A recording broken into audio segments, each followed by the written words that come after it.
Baik, Bismillahirrahmanirrahim. Assalamualaikum warahmatullahi wabarakatuh. Baik, anak sekalian, hari ini kita kembali untuk melanjutkan pelajaran fikih. Adapun materi kita hari ini yaitu tentang sumber hukum Islam.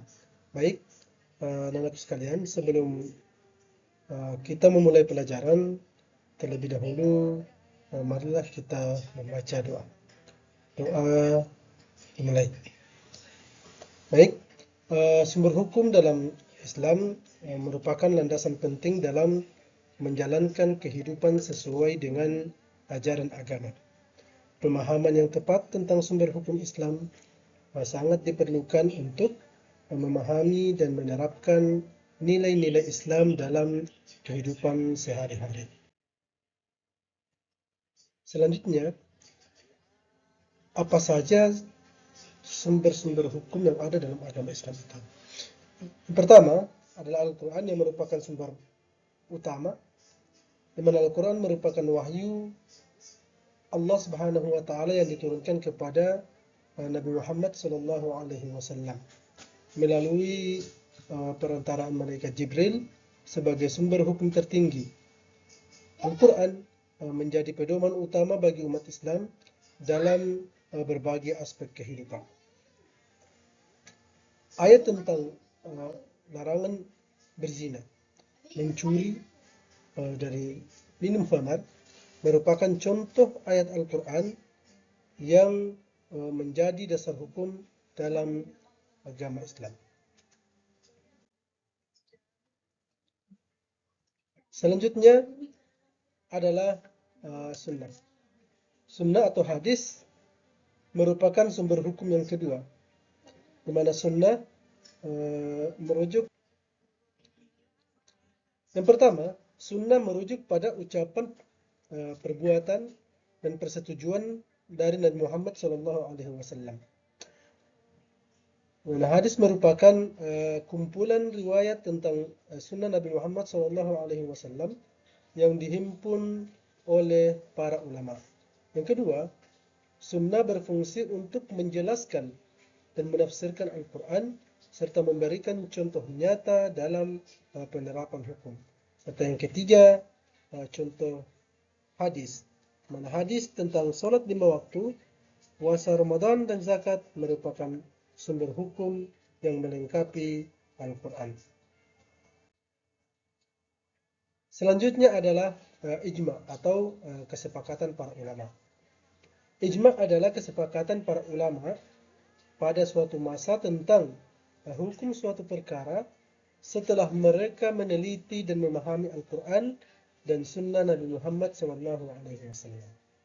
Ijma memiliki beberapa syarat, seperti kesepakatan ulama yang kompeten berdasarkan dalil yang kuat dan tidak bertentangan dengan Al-Quran dan As-Sunnah.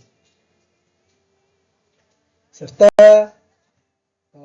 di mana contoh hukum yang dihasilkan dari ijma ini yaitu hukum tentang sholat Jumat sebagai kewajiban bagi kaum laki-laki muslim merupakan contoh hasil ijma dari para ulama. Selanjutnya yang keempat yaitu qiyas atau analogi hukum. Qiyas adalah metode penataran hukum dengan cara menganalogikan suatu kasus baru dengan kasus yang telah ada dan memiliki hukum yang jelas. Rukun-rukun qiyas terdiri dari yang pertama asal, yang kedua furu', yang ketiga illat, dan hukum asal proses ini membutuhkan pemahaman yang mendalam tentang hukum Islam dan ilmu penalaran. Adapun contoh penerapan qiyas, contoh hukum tentang larangan minuman khamar dapat dianalogikan untuk melarang minuman keras yang memiliki illat atau alasan yang sama. Kemudian selanjutnya hierarki hukum Islam.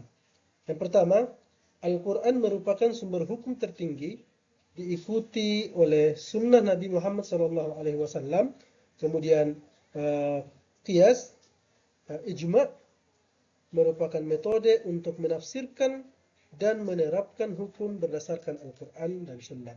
Yang kedua, konflik antar sumber hukum dapat diselesaikan dengan memperhatikan hierarki tersebut dengan Al-Quran sebagai sumber utama penentu hukum. Dan yang ketiga, pemahaman hierarki sumber hukum sangat penting dalam proses ijtihad atau penalaran hukum untuk menentukan hukum suatu perkara. Selanjutnya, sumber-sumber hukum sekunder. Yang pertama, ijtihad.